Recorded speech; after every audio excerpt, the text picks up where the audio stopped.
Thank you, Grace. Yeah, it's so great to be joining you all this morning.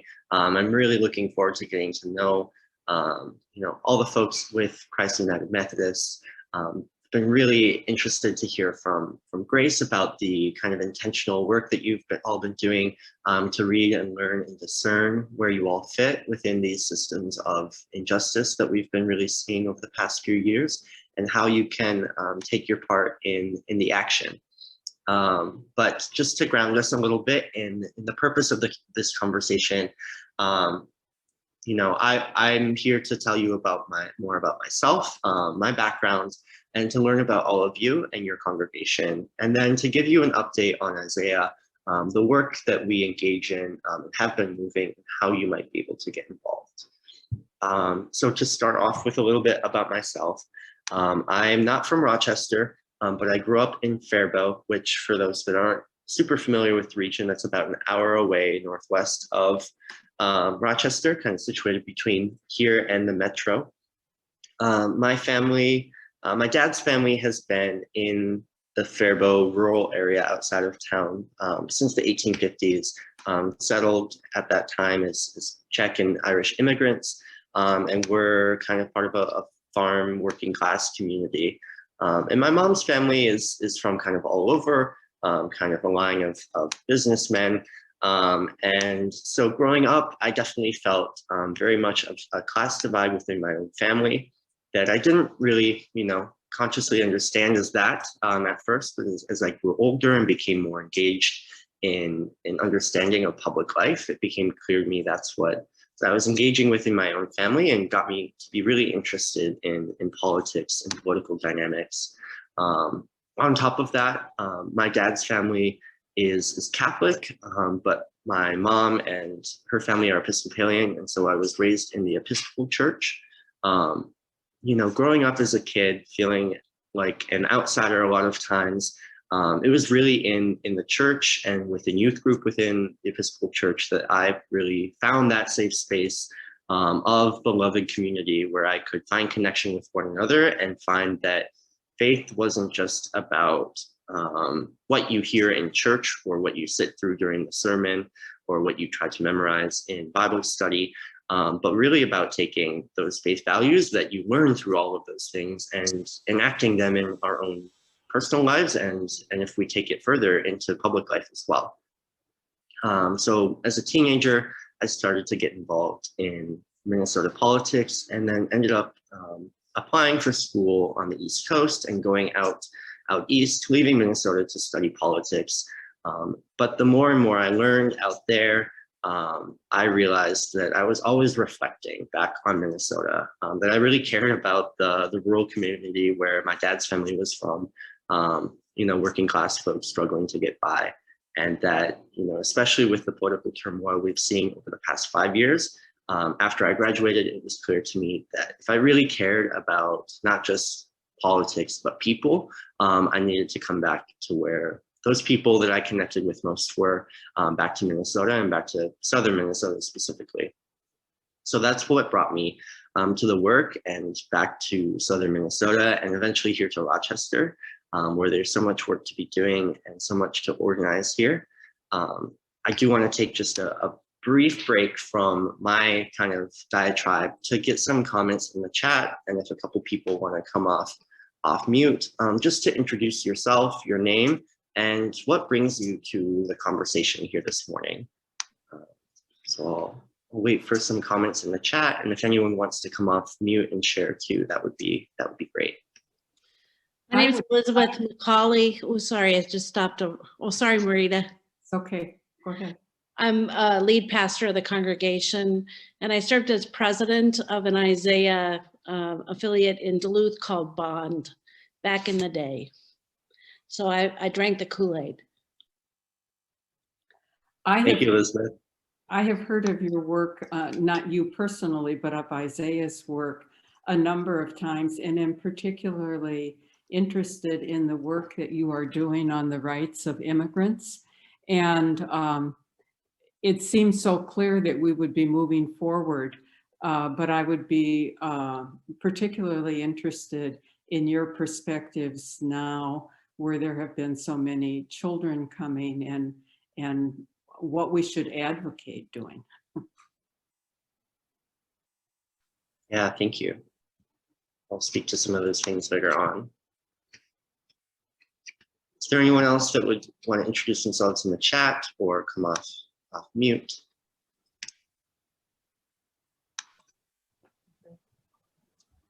See Joyce waving. Oh, hi. I'm Joyce Gibbs, and I have been in Rochester for almost 59 years, where I have been a member of Christ Church. And I usually like to listen to what people have to say. And that's really why I'm here today. Thank you, Joyce. My name's Daphne. I just moved to Minnesota 2 years ago, and in the state where I was from, they sent out these really great voter information pamphlets where they would give you the pros and the cons and the supporters and the education and the background of each of the candidates. I couldn't find that anywhere here, but I did learn that if they were associated with Isaiah, I wanted to vote for them. That was my litmus test. That's a good one. Anyone else before I move on with more information about Isaiah and where we come from? Catherine Gardner put in the chat, I'm Catherine Gardner. I have an unstable internet connection today.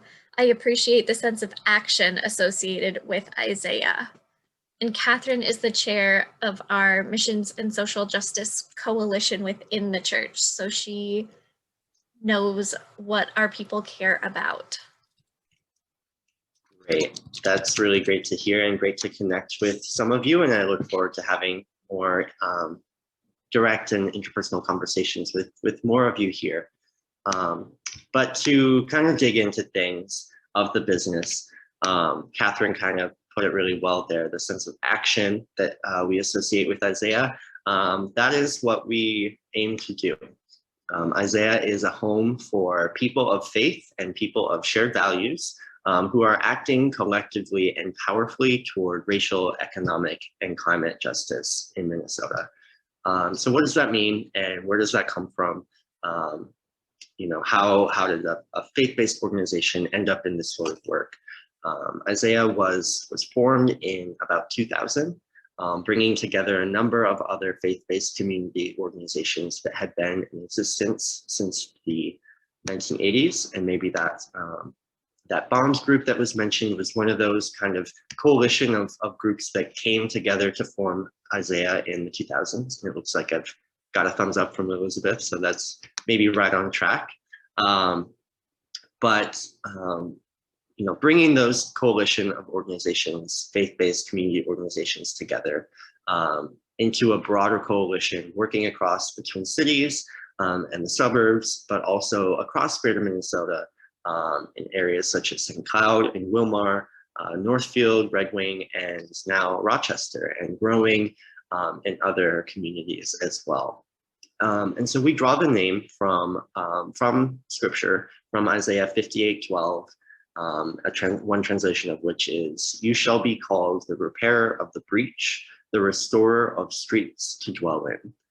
So it's really taking that call from scripture to not just sit and contemplate our faith and our relationship to a higher power, but really to put that into action. How can we be the repairers of the breach and the restorer of the streets that we all live in and the communities that we all, you know, find community within.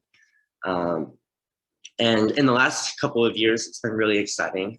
Some significant expansion within Isaiah from mainly about 100 plus Christian, mostly white Christian congregations across the state, increasing that coalition to include a Black barbershop and congregation cooperative.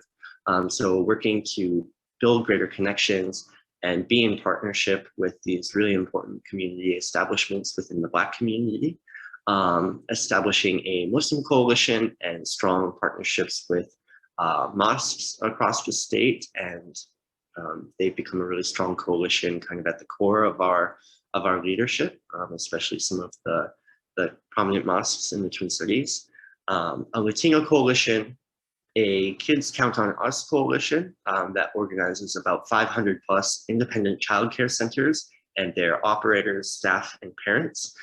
So that was really a crucial and new kind of push into a more secular space, but still being able to bring our full set of values into that work and the values and interests that folks really do share in the childcare space. We have a newly formed Young Adult Coalition and several more building here in Greater Minnesota. And we view Isaiah as a vehicle through which to put our faith and shared values into action and build multiracial, multi-faith, beloved community together.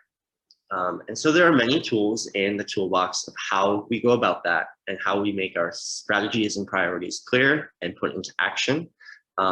Before I kind of get into the details of that, I just want to draw attention to some distinction here. So Isaiah has a sister organization called Faith in Minnesota. We partner and share staff, but they are separate entities from a legal perspective. Just the details on that are that Isaiah is a 501c3 nonprofit and Faith in Minnesota is a 501c4 nonprofit. And essentially what that means in regular terms is that with Isaiah, a lot of our community building and base and network building activities, building connections between folks and bringing people together falls under our Isaiah work. And then as we get toward actions around elections that are strategic and may have some level of influence on the election itself, those sort of activities fall within our Faith in Minnesota banner. So if you start to get involved in our work and hear organizers like myself or even other leaders within Isaiah speaking about Faith in Minnesota, just want you to know that those are sister organizations that are paired together and working in coalition with one another, but they are distinct based on the kind of work that we do. But to make it very clear, both organizations are nonpartisan. We view politics as how we show care for our community and one another.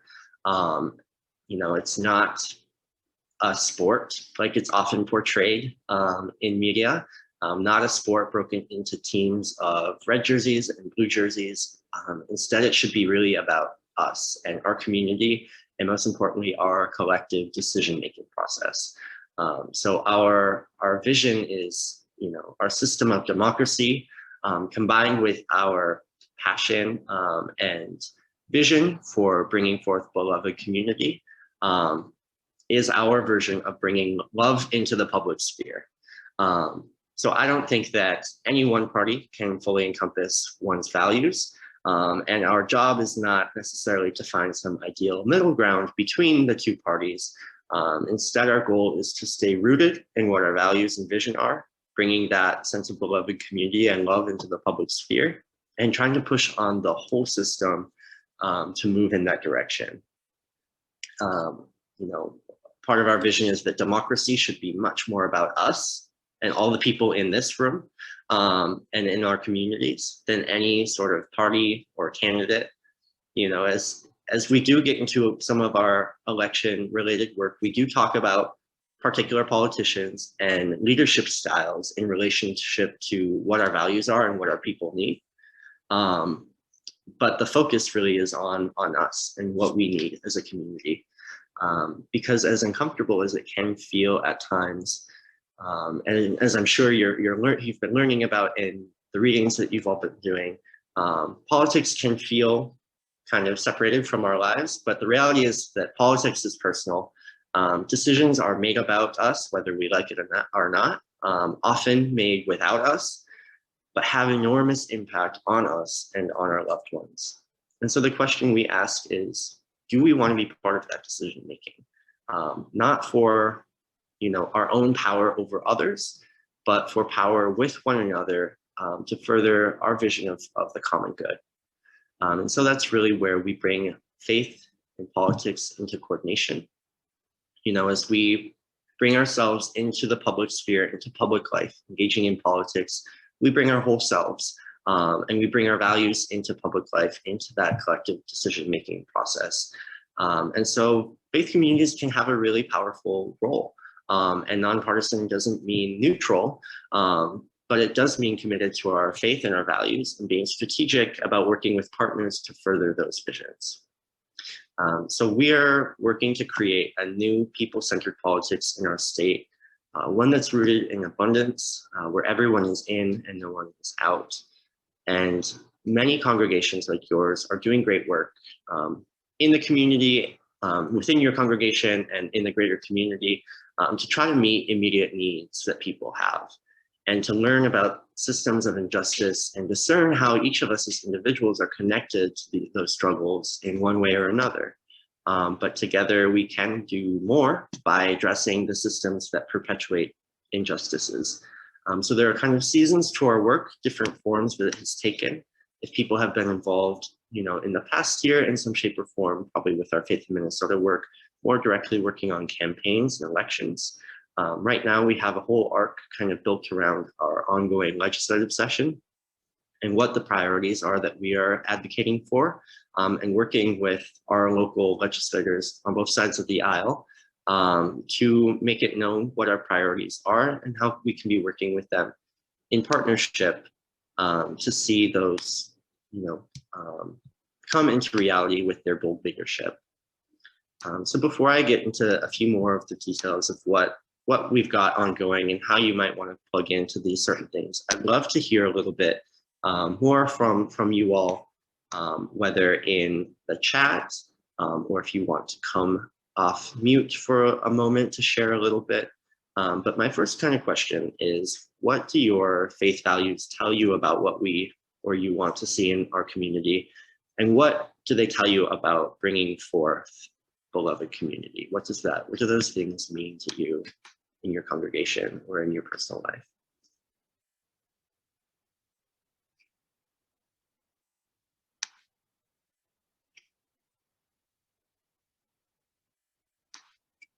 I know it's a difficult question. Oh, Tony. Oh, hi. Yeah. So I have worked with your group. I've been up in St. Paul for rallies on the Paid Family Caregiver Leave Act, and got connected with your organization through AARP.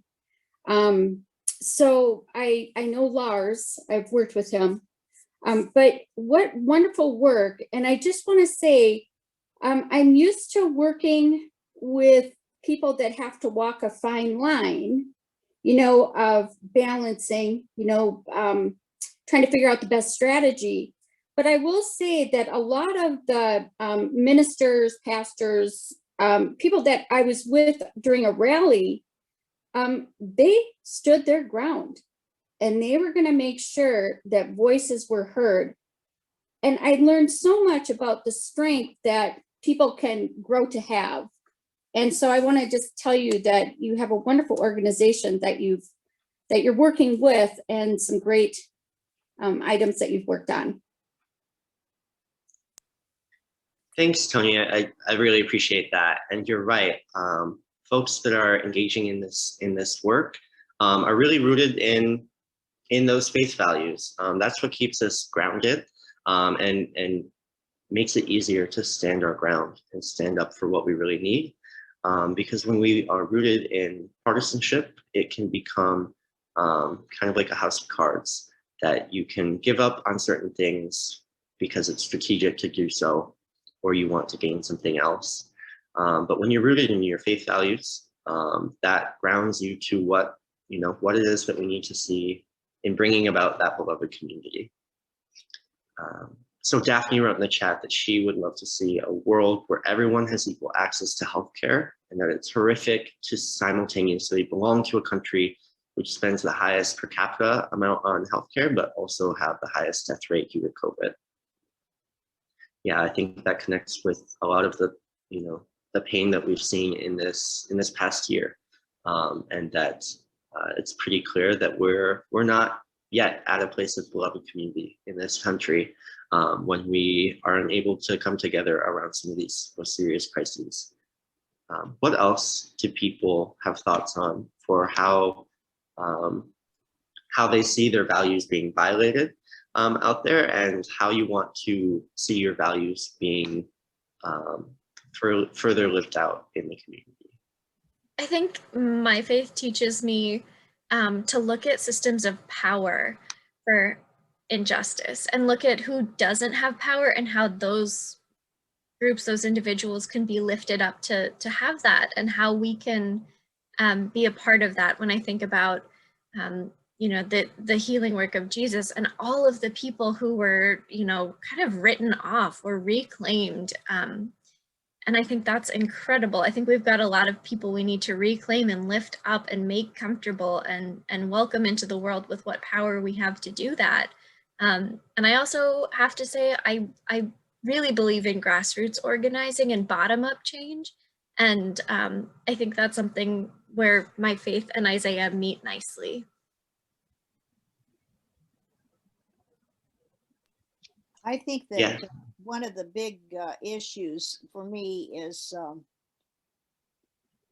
trying out of our faith journey, seeking truth, and how difficult it is to find nonpartisan information, especially in the past 4 or 5 years, that is not manipulated in some ways to make us not know what the real facts are or the real issues are, or where we might be more effective in terms of influence, but to lead us down a path to support something that is wanted from us. I have tried to convey the information of organizations such as Isaiah and also Vote Smart as a source of just plain information, not partisan. And I think as a community, we need to help people find those sources and know how to use them in order to get what the issues really are and what are the obstacles and the opportunities.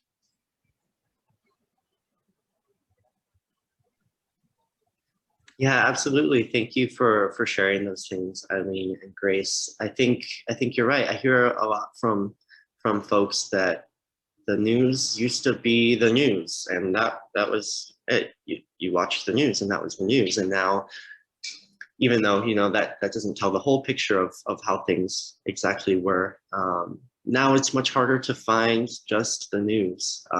Any whatever side you're on, whatever news sources that you're geared toward, they kind of shape the narrative and message around what it is that they are hoping for you to believe. And finding those sources of information that are rooted in what we actually need in our communities, not what forces more powerful than us want us to think, is really challenging. And what Grace was saying too about thinking about power, who has power and who doesn't, and the healing work of Jesus was really about reaching out to those around him that were seeing or really didn't have much power, and to empower them into being fully engaged and being full members of the beloved community as well. And so that's what we work to do within congregations, that we each have an individual voice and a right to be engaging in this work, that you don't have to have a PhD or be a lawyer or have in-depth policy knowledge to speak up about politics, that we each have our own stories and struggles that we've faced on some form or another. And each of those things interact with the policies in government around us. And so we each have actually do have the right and the ground to take up our own space and empower ourselves and those around us to come into coalition and collective action around what we see as strategic. Were there any other thoughts to share on that front before I move on with more information about what we're building here in Rochester? Sure. I'm Nancy Wheeler Hanlon. I'm Minister of Congregational Care here at Christ Church, and it's kind of piggybacking on what Eileen was talking about. We recently watched on Netflix a documentary called The Social Dilemma, which gets at how social media really is changing the narrative of much of society. And that quest for truth is, I mean, it's pretty scary. But anyway, I mean, I sort of echo everything that everybody's already said, but in addition to what people have said, a personal concern of mine really has to do with racial issues. And in particular, I'm concerned right now about the trial going on for Derek Chauvin. My husband and I are the parents of 2 Black sons. And we've experienced a lot of things that most white people don't ever because of our children. And so that's racial justice is a big concern of mine. Yeah, absolutely. Thank you, Nancy. I think racial justice really is a big concern for a lot of folks that engage in our work. And one thing that we often, you know, in engaging with some of those folks have to reframe around a little bit is there have been questions, you know, why aren't we sending a group to be, you know, there around the trial or be protesting directly around some of these things that are going on in the cities. And while that is, you know, super important, and there are many groups that do engage in that work directly, we see our work on racial justice as cross-cutting, that, you know, working on policies like paid family medical leave, that is racial justice work. Even though it might not look like it directly on the surface, it is, because the folks out there that don't have access to paid family medical leave are disproportionately workers of color. You know, the kinds of jobs that have those offered tend to be more professional class that, you know, are disproportionately white workers. So that's just one example. There are a number of different areas where we work on policy that is rooted in our fight for racial justice. You know, and some of those things are more direct. Our issue work around immigrant rights and IDs, as well as democracy reforms, you know, making voting more accessible for folks that have that right to vote. Those are more directly tied to the racial justice pieces, but it's important for us to always remember that all of our work that we do kind of cross-cuts with priorities of racial justice. Jack, if I could ask, do you partner with the NAACP, for example, on some of their legislative initiatives? I don't know off the top of my head at the moment. We partner very frequently with organizations of shared values and shared priorities around kind of different legislative pushes. So it's possible that within our coalition of organizations working currently on 100% clean energy and paid family medical leave, NAACP may be on that list, or it may be on a list of some of the other coalitions that we're a part of or have been a part of. So I know that's a long way of saying I don't quite know at the exact moment, you know, where we're at in partnership with NAACP, but it's very common for us to partner with organizations like NAACP in coordinated work. Kathy. I have a question about voting rights and what is happening in our state of Minnesota now. Are there things before the legislator, and is Isaiah involved with that? Yeah, I think one of the big things that we're seeing in political narrative right now is a return to a discussion about voter ID. And so we're not engaging directly on that at the moment. There isn't big legislation being moved in the legislature on that front. So there really isn't anything to be pushing back against on that at the moment. But the narrative that is being built and spun will probably be continued into the next election. And so on that front, a lot of the narrative work we're doing on social media with spreading the word about various things does tie into how, you know, the voter ID narrative is rooted in racial dog whistles about who belongs within our community and who doesn't, and all of those sorts of things. I am not working directly on some of our kind of democracy reforms, restoring the vote.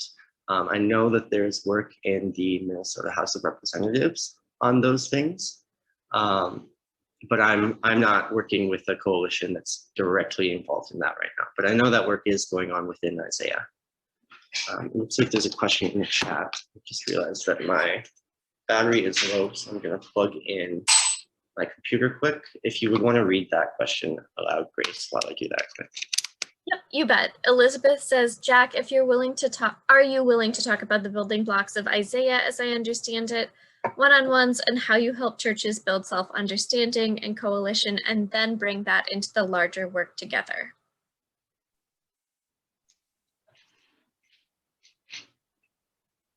Yeah, absolutely. I can dig into that right now, actually.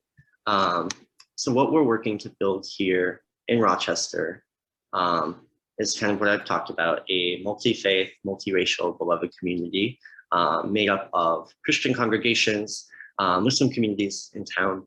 Our kids count on us, childcare centers, and people who share our values but don't belong to institutions, and partnering with other groups like the Rochester Interfaith Immigrant Rights Coalition, groups like Sierra Club and Conservation Minnesota, around collective action and what we can do together to bring beloved community that reflects our values. So Elizabeth's question really gets to, okay, that's kind of the big vision. How do we actually build to that? And how it often works is that we engage with dialogue with a congregation, and that's kind of where we start, is within the congregation, getting to know folks. Myself and many of our organizers have one-to-one intentional conversations with folks to get into a deep understanding of who we are, letting folks know more about me and how I come to this work, and learning about you and what you are bringing to the table and what are your concerns and values. And then, building those intentional relationships and getting to know one another more deeply in what we have in our own self-interest and how those interests overlie on top of one another. And that's how we can start to build kind of a core team within our congregation of a smaller group of folks that are committed to the work and to having those sorts of intentional conversations with others around them. And then that kind of builds up into kind of our geographically focused coalition. So we have a Rochester area team made up of members of a good handful of congregations across Rochester who are more deeply engaged in the work. So that's kind of how the ladder builds. And so we come into coalition first with Christian congregations. So in some of those meetings, you'll find that it is mostly white people. But then we do make efforts and significant efforts to work across our bases too. So in partnership with our Muslim neighbors, with the Black congregations and barbershops, with the Kids Count on Us coalitions in particular is where we're focusing our work in Rochester. So that's where things kind of build up. And it's not a sort of automatic process that you sign up today and you work up the ladder or something like that. It's an intentional conversation that can be had among members of a congregation, within groups within that congregation, of how we want to connect with one another on what our priorities are and how we can plug in to collective action. So there's no sort of deep commitment understanding of a congregation that a congregation has to make on day one to jump in full force with Isaiah. It's definitely a building process and individual discernment of where you all sit in relation to this work and how you see your congregation engaging in that deeply or kind of in a tangential role. Does that kind of answer your question, Elizabeth, or was there anything you would like more detail on? my appreciation of the power of building relationship internally so that the church has a better sense of what the church is passionate about, and then being able to join with others to really make some change happen and to raise the voice of the faith community as a player in the community. We're not just passive, pretty places. There's work going on. Yeah, exactly. Really viewing faith communities as coalitions of power, folks coming together around shared belief. And that is beautiful, and that is amazing within the context of a Sunday worship service, to be in that connection with one another. But how can we take that a step further, around what our priorities may be outside of the hour within worship, or within worship and coffee hour? How can we take that into our week, into our lives? Tony, did you have your hand raised? Yeah, I did. So I just want to mention the reason I like working with a group like yours is that when I share my story, I have never found an elected official that's going to argue with my story. And there's a lot of power in just being willing to share. And your group tends to keep a list of individuals that have specific stories related to an issue, so that when a committee is being, holding a hearing, you can go to that list that you have, and you can contact someone to see if they're willing to share. So I've never run into anybody that's ever argued with my family story. The other thing is that for the time that I've spent in St. Paul or out in DC, one thing that I've learned is that if you have a distribution list of individuals that when something comes up and you need groups or people to contact their elected officials, if an elected official gets 6 phone calls, they will tell their staffer that they're being flooded, where it's like that right there, just 6 phone calls. So there is a lot of ability to work together and find who your people that share, or groups that share similar interests, and really be able to move mountains at times. And the Affordable Care Act was an example of that, of groups coming together. And it didn't matter what party you were with, you wanted everybody to have access to healthcare. Yeah, absolutely. That is a lot of the action that we're taking right now. One way that people can be stepping up and taking part is in some of the phone calling that we're doing.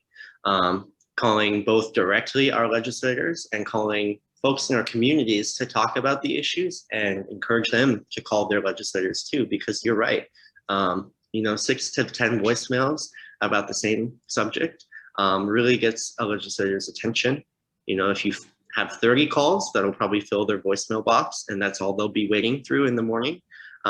Those are ways that we are, working together with folks in coalition to do simple things. Making a phone call and leaving a voicemail is something that people do all the time. But doing it in coordination together can make an enormous impact on where our legislators move. So there are a couple of comments in the chat here about fair vote pushing ranked choice voting, which would limit the power of primary partisan voters. Absolutely. That's not something that we work on super directly, but that is another partner in that shared vision of politics being about us, and an opportunity to rank our choices and have a wider variety of choices to choose from, and how that might better center us within the conversation is something that we share value and priority with. And then the final question here: how does the project set priorities and prioritize them? That's a really good question. I kind of talked about this building block structure of how folks come into conversation, and some congregations and organizations have come really deep into the work with Isaiah and are engaged with our board and drive the leadership of the organization. So we don't have like a strategy team in a back room Tony mentioned Lars, who's our policy director, our policy guy. He's one man, not a whole team. So he doesn't sit in the back room setting priorities for all of us. It's really our leaders, which when I say leaders, I mean all of you. Any quote unquote member of Isaiah is called a leader. And so it's really our leaders coming into conversation with us and discerning with us what those shared values are. You know, and Tony mentioned that list, that we're good at forming a list of people who have, you know, particular values or experiences on a particular subject. And so far, I haven't encountered an actual list. I don't know if there is a physical list, maybe there is, but really how we do that is by building intentional relationships and getting to know people and really getting to know their stories. So I don't have a list of who I have relationships with through Isaiah that is really focused on childcare. But I know from my intentional conversations and really getting to know these folks, if we needed to have phone calls made or a statement written about childcare, I know from knowing people and getting to know people who those folks are, and who I can also call into greater leadership too in stepping up, who may not even realize that or see themselves as a key actor on a particular issue. But I think it really is what Tony was saying about the power of sharing our stories, of not being afraid of not being an expert, because this is really about us, not about, you know, the people that know best. Jack, go ahead, whoever was raising their hand. No, go ahead, Dick. Well, I apologize for not knowing more about Isaiah, but I was just wondering, is this a Minnesota organization or is it a nationwide organization? Can you just inform me? No, absolutely. That's a good question that I neglected to speak to at the very beginning. We are a Minnesota-focused organization. So we are fairly unique in the country. There aren't a ton of organizations like us that do this kind of work on the state level.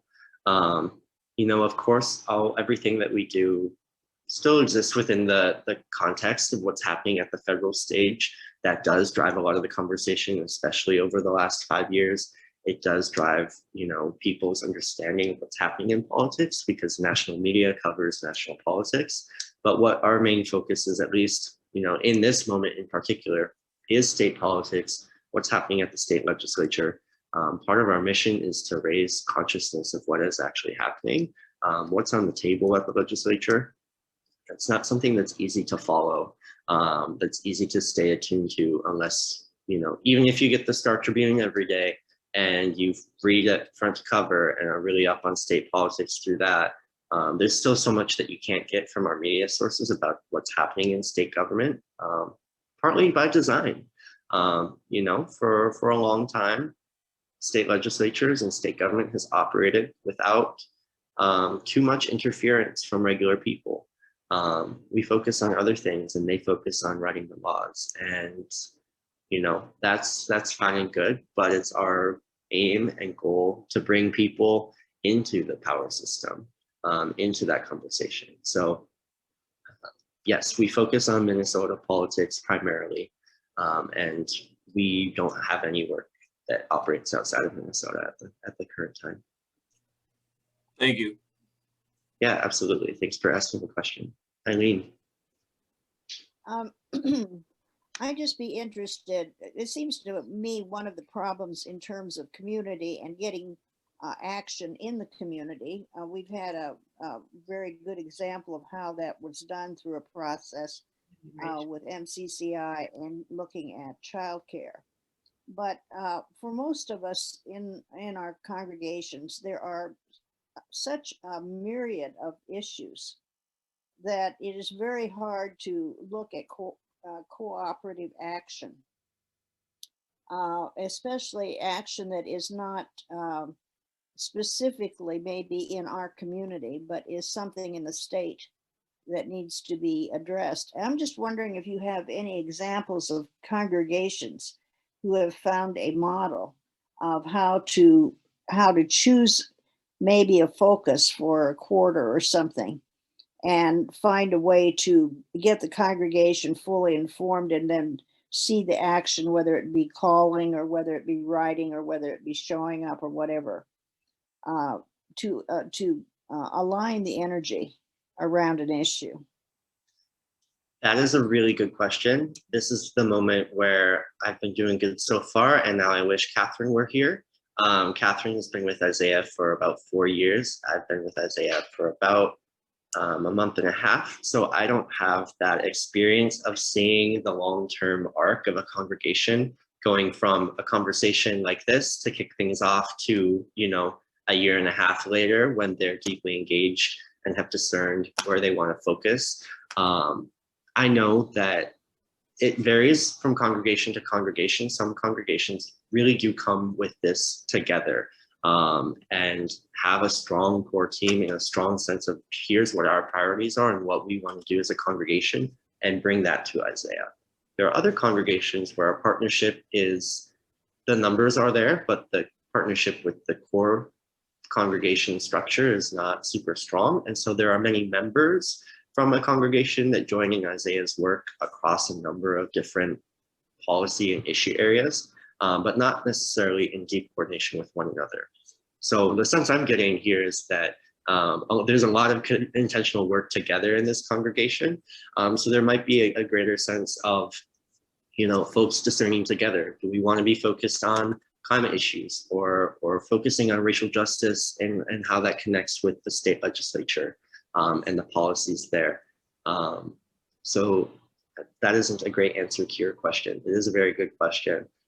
Would love to continue in conversation with you about those things and maybe what Catherine might be able to share from her years of experience and how she has seen congregations go from point A to point B and what are all the steps in between in that discernment process. May I just, Thank you. I mean, this happened years ago, but in Duluth, when we came together, it was a Gamaliel Foundation organization, but similar to Isaiah. We determined that we needed a healthcare access office. There was no central place to get information out about what healthcare resources were available to people who couldn't afford it. So we determined as an organization that was something we were going to focus on, and our church came alongside with that. And Duluth opened up a healthcare access office. So a lot of people could get the information that they had available to them but didn't have under their fingers. So that's an example of one of the things we worked on together, and it was thrilling. Cooper has a question too. An observation, a point of information, a question. Christ United Methodist Church 2 years ago entered into a process to become a climate justice congregation with Interfaith Power and Light as an earth-keeping congregation. And so we've been learning to demonstrate and to raise consciousness and to support pragmatic efforts of reducing carbon emissions. And so FYI to us all, and a reminder to some of you, we are actively engaged and committed to further ministry work, which is interfaith. And it's a big slice also, though, of Isaiah's work. So there's an overlap there.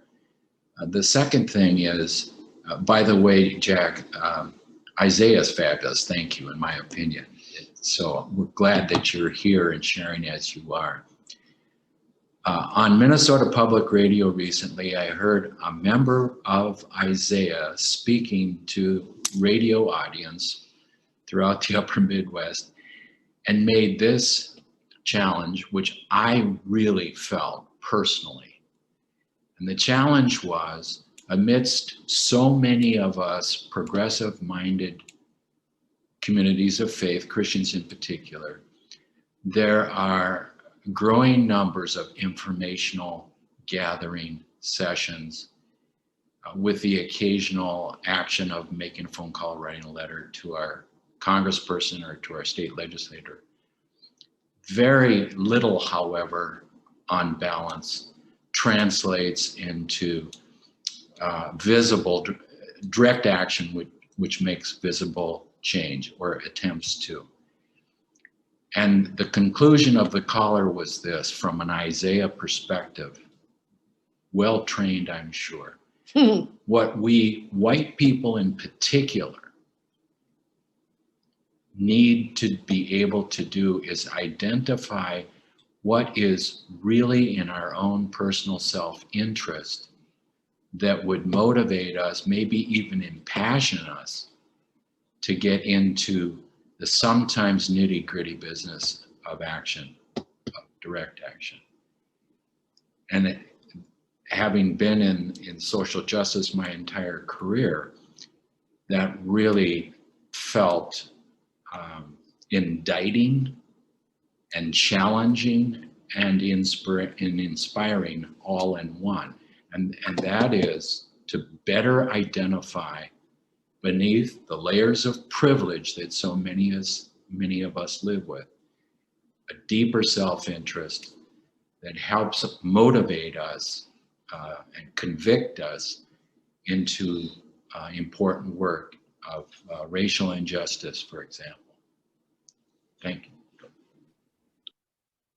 Yeah, thank you so much. I really appreciate you saying that and sharing what you heard on the radio. I've heard a number of different people, you know, who were listening at the same time as you were, speak to that caller, and I would at some point love to find out who that person was, and be in contact with them, because it sounds like they made a big impact in putting forward really clearly what the message of Isaiah is and how we engage with this work. Because what you just said is really at the core of my interpersonal relationship building with folks. In this congregation and with other congregations, it's having those conversations and getting to the core of, you know, you want to see things in the world, you want to go out and help people, and that's lovely, but what's really at the core of your self-interest? You know, what and how does that connect with the broader call to work in social justice, and a broader call for action? So you're right, it's challenging and it can be uncomfortable for people sometimes.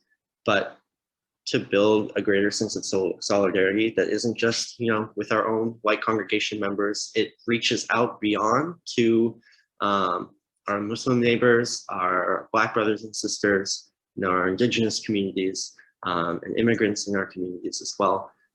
It's really connecting on that deeper level of where do I see my stake in this fight too?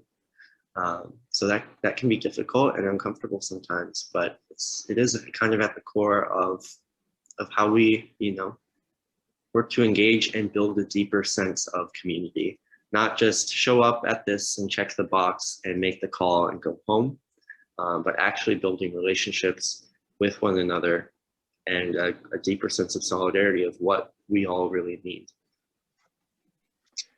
Jack, how is Isaiah working with JRLC? Are there some connections and working on some similar projects? I'm not sure at the moment. That is a good question. I don't have a lot of details. Maybe you should explain what JRLC is, Joint Religious Legislative Coalition, which United Methodist Church and most denominations are part of, and also the council churches. So, but go ahead, I'm sorry.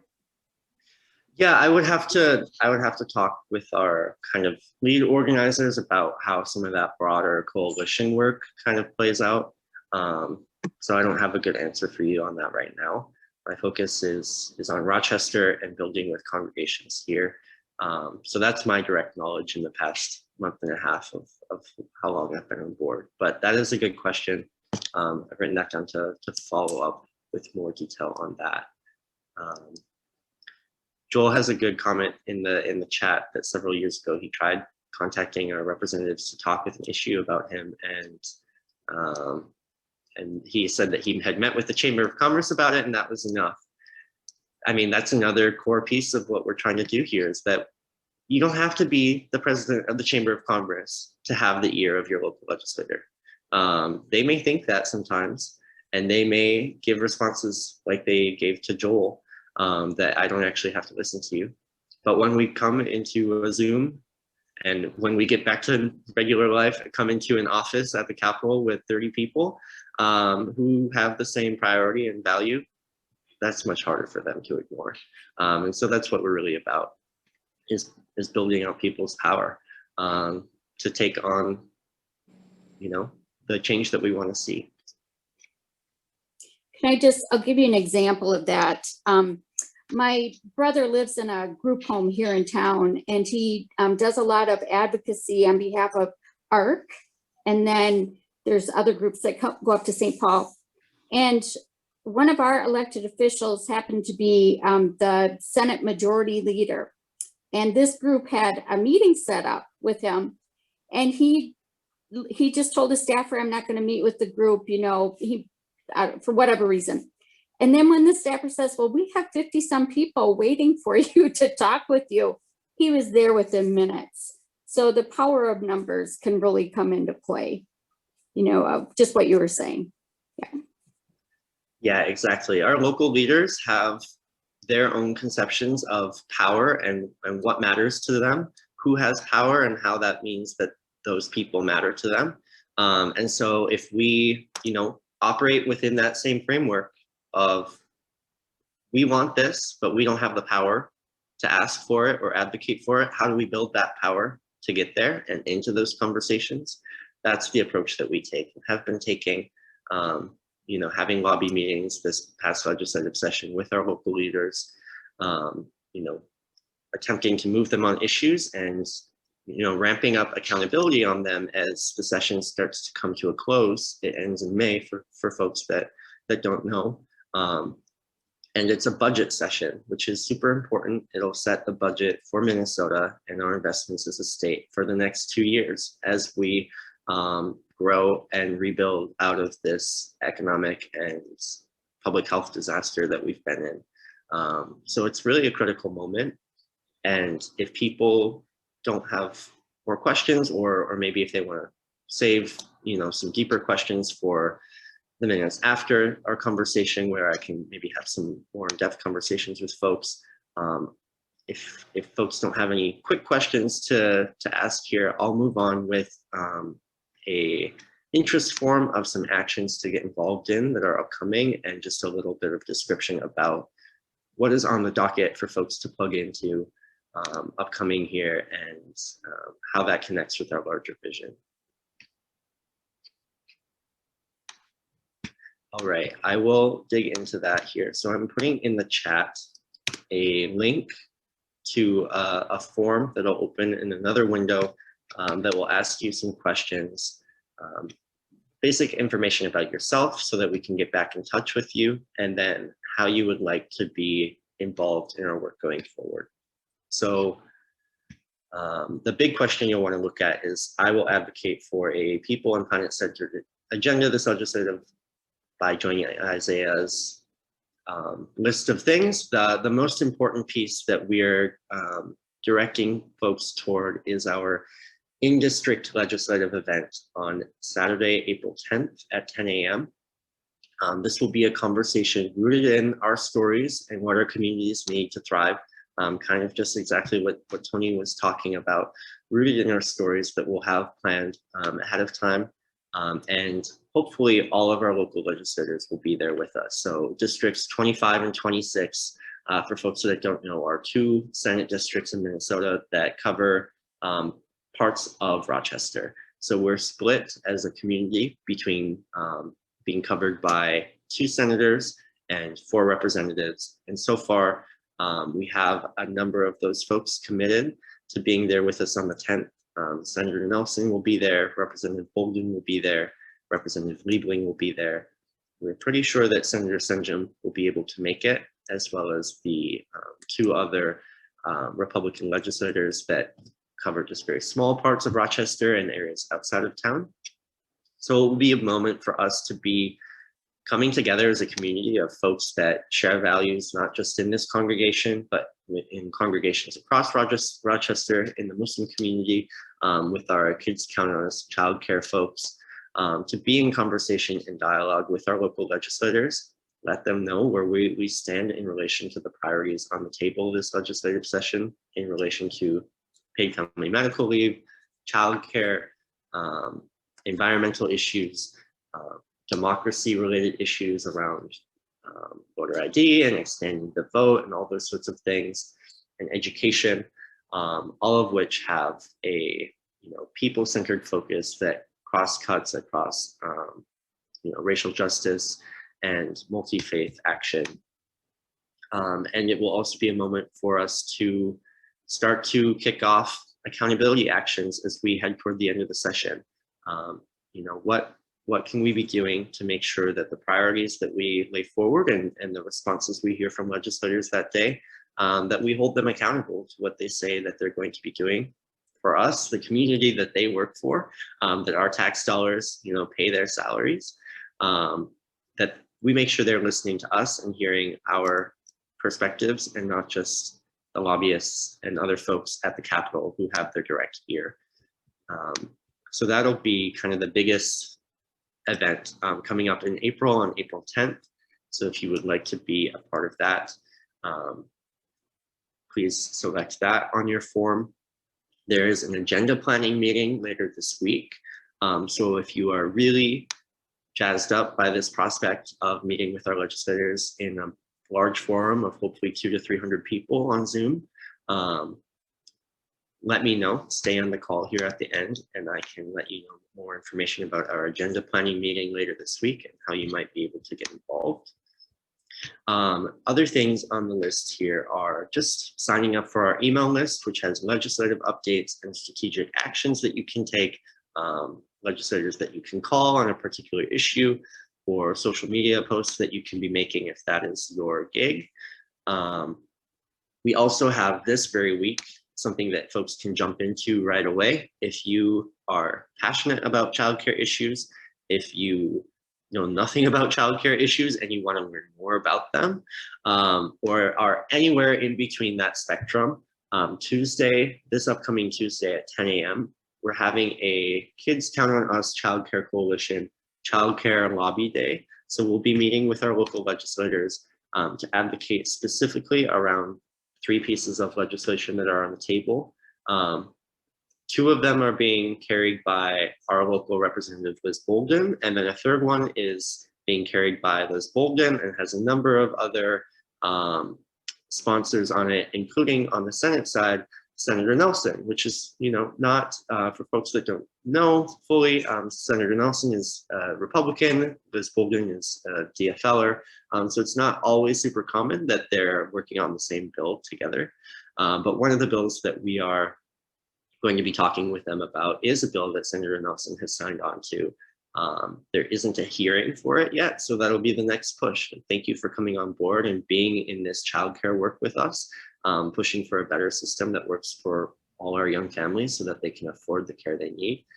We need to make sure that we get a hearing on this bill, and working with her to work with her Republican colleagues to make sure that happens in the Senate, because they control the Senate and they can make that happen. So that'll be on Tuesday at 10 a.m. To be in conversation with Senator Nelson and Representative Bolden and some of our other local leaders about the childcare actions that are on the table. Through April and May, after our in-district event on April 10th, we'll be ramping up some of our strategic actions, having some phone banks to call other Rochester area folks to talk about all of these issues that we were talking about today. What's on the table at the legislature, what's in the budget that will determine how our state invests over the next 2 years, and how do we want to be raising people's consciousness of what's going on, what our local legislators are working on, and how we can hold them accountable to working for us. And that'll lead up to Saturday, May 1st, which will be a moment of statewide rally. Isaiah folks across the state, there will be a socially distanced rally at the Capitol, but we're 90 minutes out from the Capitol, and with COVID, it doesn't make a whole lot of sense to send all those folks up there for that. So we're thinking of organizing a socially distanced outdoor event. Hopefully May 1st will be sunny and nice.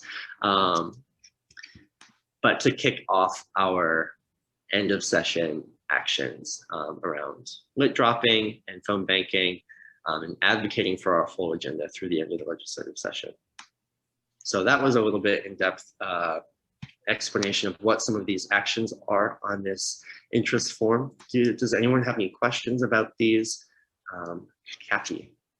I get many emails from Isaiah, but I feel very, I don't know the word for it, but not disconnected, but if Isaiah had, if you know ahead of time what the things are, if it were like a calendar, for a monthly calendar that you sent out, and the causes that you're doing for the month, it would be so much more helpful than just getting individual emails about it.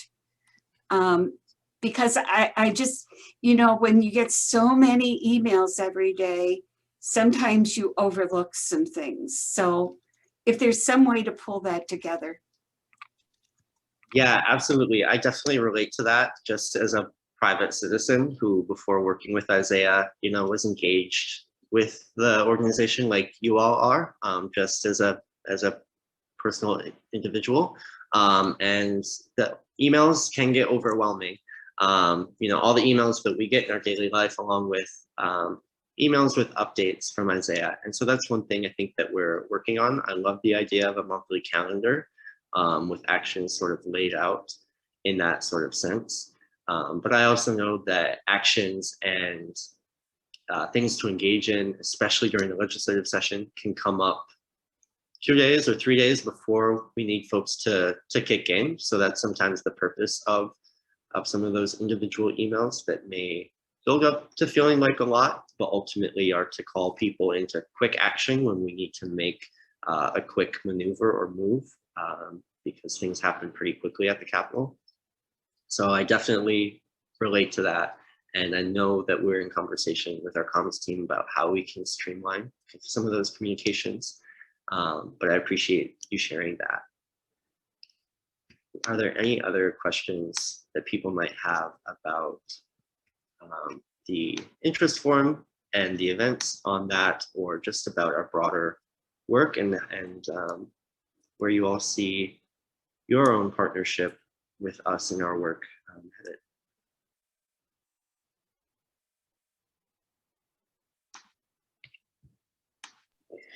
Jack, ultimately, you know, there are individuals in the church who become engaged in Isaiah. We already have individuals in the church that are committed to the work that Isaiah does. But ultimately, ideally, as I understand it, it may come a time when the church as a whole, when the leadership board votes to be a fully committed partner in the movement. Is that sort of the process?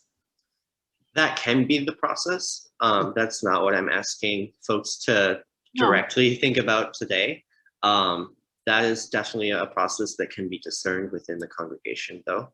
You know, like the congregations that are full members that have voting abilities on our board and things like that, that is a process that they went through to get there. And so I understand that that is not the path for every congregation. We interact with far more congregations that are not at that level than we do with congregations that are fully in. But, you know, that is a conversation for you all to engage in as a congregation as we start to discern, you know, how we build these relationships with one another, what the priorities are, and how that work that we're working on can be something that folks really feel powerful about looping into.